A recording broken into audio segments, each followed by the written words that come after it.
This is UNAIDS. Hello. Thank you to the organizers, Trust Africa, the American University in Cairo, and all the other organizers. Representative of the government of Egypt, Your Excellency, the former Vice President of Nigeria, Professor Osinbajo, current and former government officials present here, members of the philanthropy community, civil society leaders, it is a great honor to speak to you today. I'll talk about three things: the crisis in multilateralism, how the nature of global solidarity is changing, and thirdly, how African philanthropy can be a catalyst for positive change. I do not need to tell you, distinguished participants, that the crisis of multilateralism is not an abstract or academic issue. It is felt in the loss of human life, so much of it on our own continent, Africa. In the fight that I am in, the fight against AIDS, we now face losing the United States Bilateral Program on AIDS, PEPFAR. It's the largest AIDS program in the world. Without it, we could see an additional 6 million new HIV infections and 4 million AIDS-related deaths by 2029. Meanwhile, a global backlash against human rights and gender equality is pushing the communities that are most impacted by HIV to the margins, facing increasingly punitive laws, stigma and discrimination, all of which undermine their access to life-saving services. Powerful member states look away as children starve, clinics are bombed, and mothers are killed while queuing for food in Gaza. The United Nations, which I serve, is unable to stop these crimes against humanity. We are roasting our planet. The rich billionaires and their corporations are fueling the fire, with the richest 1% responsible for more than twice as much carbon pollution as the poorest half of humanity. And the world is failing to reach binding agreements to reduce carbon emissions. We are moving toward climate catastrophe, and we are unable to agree, let alone enforce.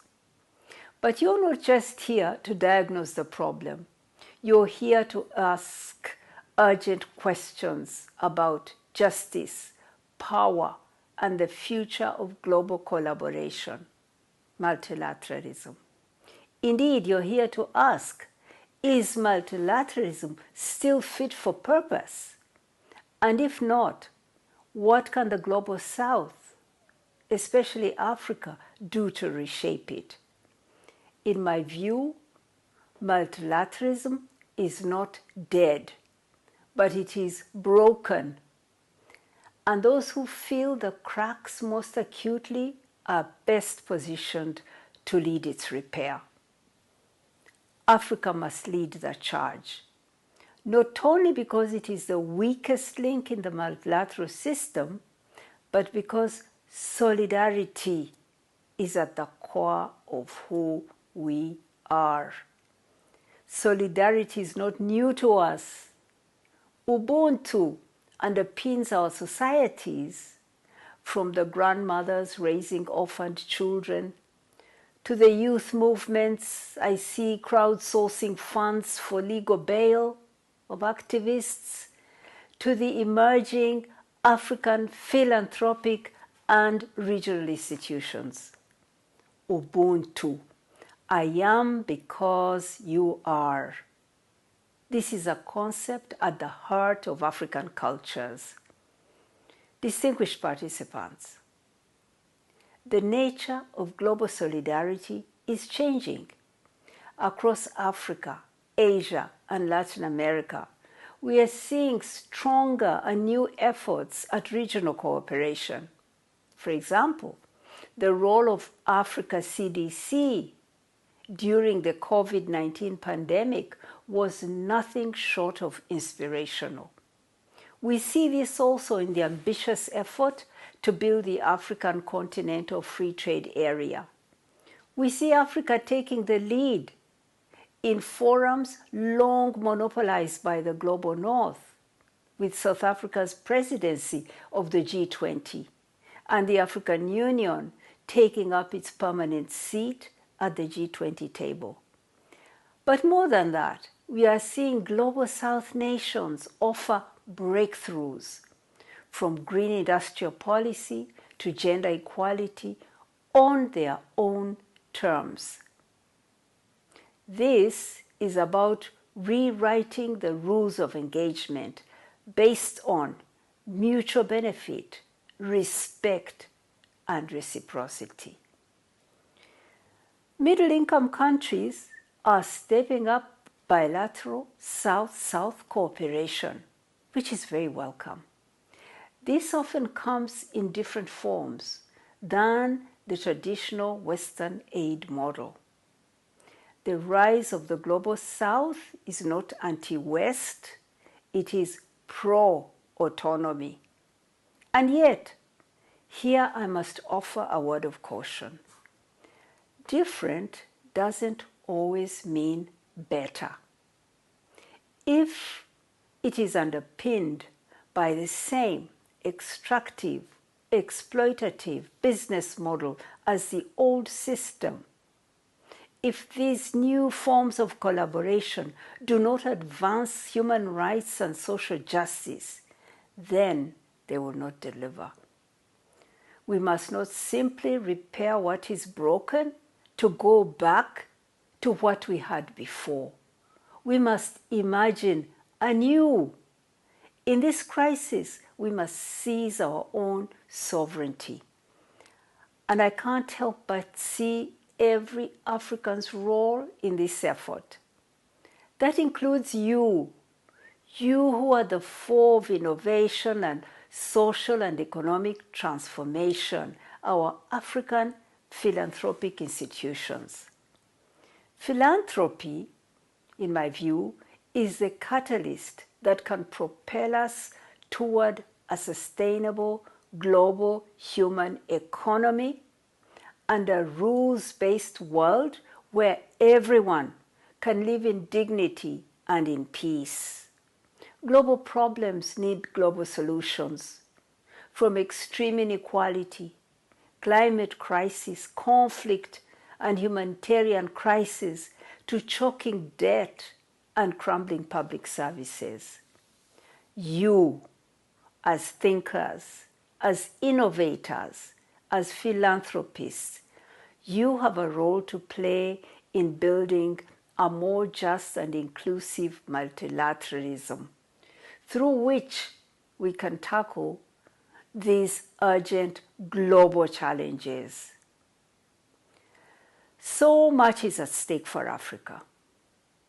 By 2030, given current trends, Africans will make up over 80% of the world's poor. And yet we also have incredible opportunities with a young and growing population that can be a driver of global growth. But the current rules of the global economy are skewed against Africa. Even before the latest cuts to ODA, more money was flowing out of Africa than in. Take, for example, in 2023, Africa lost an estimated $88 billion to illicit financial flows, mostly through tax abuse. This is from UNCTAD. Africa received $74 billion in aid, ODA, and Africa in the same year paid back $102 billion in debt servicing, both on principal and interest.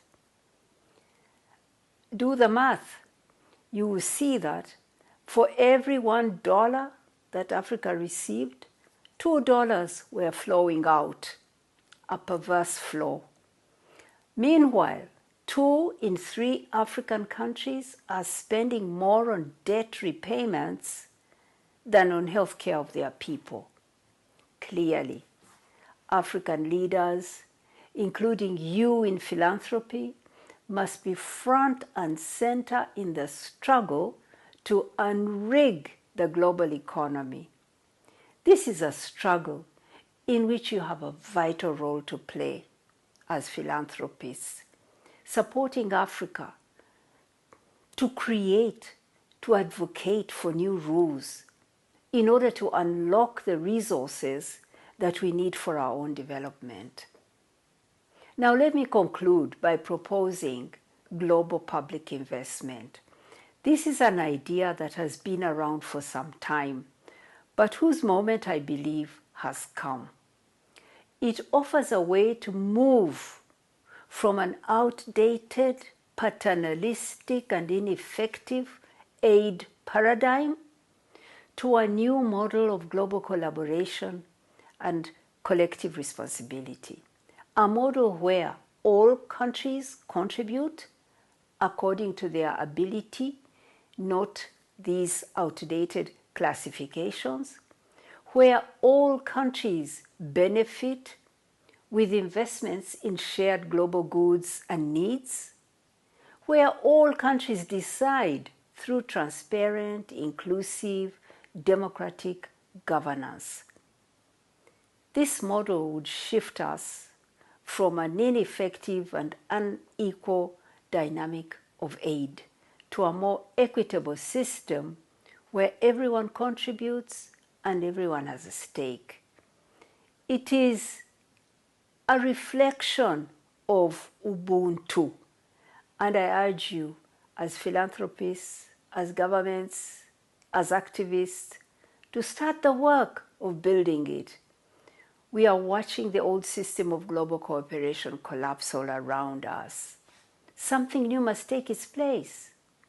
On whose terms will that be? Who will that future benefit?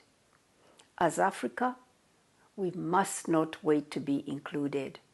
We must build it on our own terms, in our own voice, and with our own values.